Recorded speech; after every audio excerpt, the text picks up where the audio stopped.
வணக்கம். சந்துரு இடையூர். நீங்கள் உங்கள் உறவினர்கள் ஊரில் உள்ளவர்கள் யாராவது கோயில் கும்பாபிஷேகம் செய்தால் ஒரு தகவலை அவர்களிடம் சொல்லி வையுங்கள்.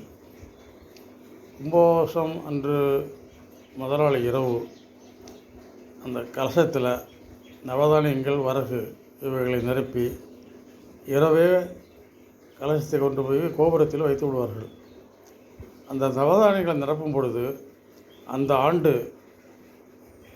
கும்பாபிஷேகத்துக்கு அச்சடிக்கப்பட்ட 2 நோட்டீஸுகளை தனித்தனியே பாலிதீன் பேப்பரில் வைத்து சுற்றி கட்டி அந்த வரகு உள்ள கலசத்துக்குள்ளே போட்டு வைங்க.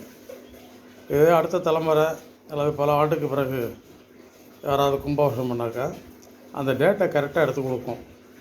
இந்த பதிவெல்லாம் இன்டர்மீடியட்டில் எல்லாம் போய் கேட்டு வாங்க வேண்டியதில்லை.